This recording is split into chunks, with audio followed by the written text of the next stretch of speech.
Hello বন্ধুরা, আপনি যদি আপনার ইউটিউব চ্যানেলে ভিডিও আপলোড করেন তাহলে কিন্তু এই ভুলটি কোনোদিন করবেন না, যে ভুলটা আমি করেছি। তো আমার এই ভুলের ফলে কিন্তু আমার এই ইউটিউব চ্যানেল সম্পূর্ণরূপে ডিমনিটাইজ হয়ে গেছে। তো এই ইউটিউব চ্যানেল থেকে কিন্তু বর্তমানে আমি ইনকাম করতে পারছি না। তো কি ভুল করেছি বা এই ভুল থেকে কিভাবে আপনি এড়িয়ে চলবেন, আপনার ইউটিউব চ্যানেলকে বাঁচিয়ে রাখবেন, সবাই বিস্তারিত এই ভিডিওটিতে জানাবো। তাই ভিডিওটি বিনা স্কিপ করে পুরো দেখবেন এবং চ্যানেলে নতুন থাকলে চ্যানেলটি অবশ্যই সাবস্ক্রাইব করে পাশে থাকা বেল আইকনটি বাজিয়ে দেবেন এবং ভিডিও ভালো লাগলে অবশ্যই লাইক করবেন। তো চলুন শুরু করি।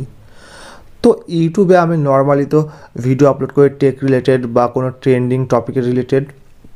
তো আমি সেই রকম ভিডিও আপলোড করছিলাম, কিন্তু মাঝখানে আমার মনে হয়েছিল যে আমি যদি কোনো সোশ্যাল মিডিয়া সাইট থেকে কোনো মানে ডাউনলোড করা কোনো শর্ট ভিডিও যদি আমার ইউটিউব চ্যানেলে শর্টস হিসেবে আপলোড করি তাহলে হয়তো আমার প্রচুর ভিউজ আসবে এবং আমার সাবস্ক্রাইবার সংখ্যা খুব দ্রুত বাড়বে। তো সেই বুঝে আমি ফেসবুক থেকে বা অন্য কোনো জায়গা থেকে আমি শর্টস ভিডিও সেখান থেকে ট্রেন্ডিং শর্টসগুলো ডাউনলোড করেছিলাম। ডাউনলোড করার পরে আমি আমার ইউটিউব চ্যানেলে শর্টস ছেড়েছিলাম। তো তার ফলে কিন্তু আমার খুব দ্রুত সাবস্ক্রাইবার সংখ্যা বাড়ছিল এবং সেই সাবস্ক্রাইবার সংখ্যা বাড়ার সাথে সাথে কিন্তু সেই সব ভিডিওতে কিন্তু প্রচুর পরিমাণ ভিউজ আসছিলো শর্ট ভিডিওতে।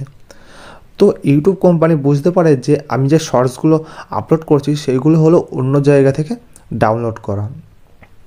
তো তার ফলে কিন্তু ইউটিউব সম্পূর্ণরূপে আমার কাছে মানে আমার এই চ্যানেলটি ডিমনিটাইজ করে দেয়, যে তারা বলে যে আমার এই চ্যানেলে রিইউজ কন্টেন্ট ব্যবহার করা হয়েছে।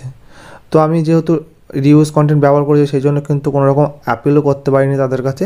সেই জন্য কিন্তু 90 দিনের জন্য আমার এই চ্যানেলটি সম্পূর্ণরূপে ডিমনিটাইজ করে দিয়েছে ইউটিউব কোম্পানি। যদি আপনার চ্যানেলে এইরকম রিউজ কন্টেন্ট থেকে থাকে, আপনি যদি কোনো জায়গা থেকে ভিডিও তুলে আপনার শর্টস হিসেবে আপলোড করেছেন বা কোনো জায়গা থেকে ভিডিও ডাউনলোড করে আপনার মানে ইউটিউব শর্টসে আপলোড করেছেন বা ইউটিউব লং ভিডিওতে আপলোড করেছেন, তাহলে কিন্তু আপনার চ্যানেলও ডিমনিটাইজ হয়ে যেতে পারে। বা আপনার চ্যানেল যদি মনিটাইজ না হয়ে থাকে তাহলে কিন্তু কোনোদিন মনিটাইজ হবে না। তো অতি শীঘ্রই কিন্তু এইসব যেসব রিউজ ভিডিওগুলি আছে সেগুলো অতি শীঘ্রই কিন্তু ডিলিট করে দিন। যতই ভিউজ আসে থাকুক কিন্তু সেগুলো কিন্তু ডিলিট করে দিন।